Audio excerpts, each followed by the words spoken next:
Hello guys, নমস্কার। আজকে আমি আবার চলে এসেছি একটা নতুন শর্ট ভিডিও, ছোট ভিডিও নিয়ে। আজকে ইন্টারন্যাশনাল ক্রিকেটের মধ্যে আজকে কথা বলবো অ্যাসেজ নিয়ে। অনেকদিন ধরে ভাবছি যে অ্যাসেজ নিয়ে কথা বলবো।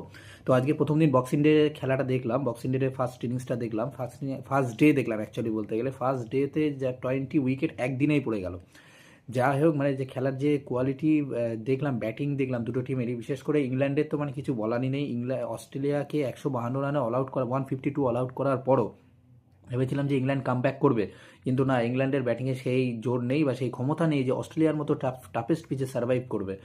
তো 152-এর বদলে ইংল্যান্ড নিজেই 110-এ অল আউট হয়ে 110-এ অল আউট হয়ে যায়। 152-এর মধ্যে ইংল্যান্ডের হয়ে টাকনার বলে যে বোলারটা আছে, সে 5 উইকেট নিয়েছে। তারপরে এখানে মাইকেল নিসার অস্ট্রেলিয়ার হয়ে ভালো বল করেছে, বোল্যান্ড ভালো বল করেছে। মাইকেল নিসার এই সিরিজে ভালো বোলিং করছেও, এর আগেও 5টা উইকেট মেবি নিয়েছে খুব সম্ভবত, আমি যদি ভুল না করি। মেবি 5 উইকেট অল একবার হয়ে গেছে। আর মিচেল স্টার্ক তো আউটস্ট্যান্ডিং ফর্মে আছে এই সিরিজে, পুরো সিরিজটাতেই। আবার আজকেও 2টো উইকেট নিয়েছে মিচেল স্টার্ক।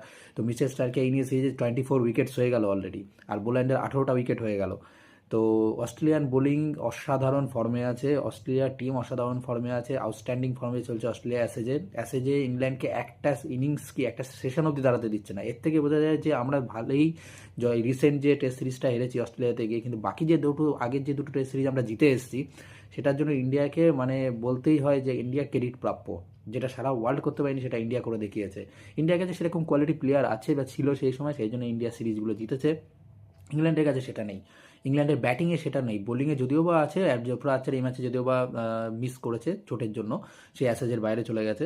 প্যাট কামিন্সও নেই, অস্ট্রেলিয়ার হেজেলউডও নেই, আর মিচেল স্টার্কই একমাত্র এক্সপিরিয়েন্স বোলার, বাট তার সত্ত্বেও 110 অল আউট করে দিয়েছে ইংল্যান্ডকে। তাহলে এর থেকেই বোঝা যায় যে ইংল্যান্ডের অবস্থা কি, ব্যাটিং কত বড় শোচনীয় অবস্থায় পড়েছে।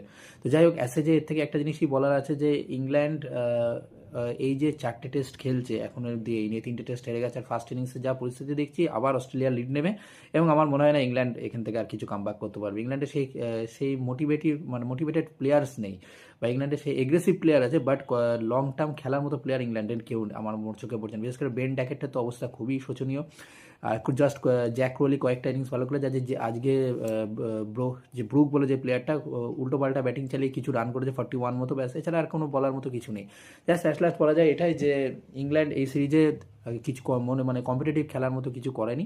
তো অ্যাসেজ নিয়ে এখনও অবধি সেরকম কিছু পারফরমেন্স তো কারোর ইংল্যান্ডে দেখছি না। ইংল্যান্ডে বলার মতো অস্ট্রেলিয়ার বলে অনেক কিছু আছে। তো তোমরা যদি চাও যে এই অ্যাসেজ নিয়ে আমি আর কিছু বলতে চাই, তো তোমরা প্লিজ কমেন্ট করো, আমি তাহলে অ্যাসেজ নিয়ে আবার একটা বড় ভিডিও করবো। আর প্লিজ আমার চ্যানেলটাকে, যদি আমার ভিডিওটা তোমাদের ভালো লাগে, আমার চ্যানেলটাকে সাবস্ক্রাইব, লাইক বাটন দাবিও, যাতে তোমরা চ্যানেলটা সাবস্ক্রাইব করলে তাহলে আমি আবার নতুন করে ভিডিও করার জন্য ইন্সপায়ার্ড হবো। তো প্লিজ প্লিজ প্লিজ আমার চ্যানেলটাকে সাবস্ক্রাইব করো। ওকে।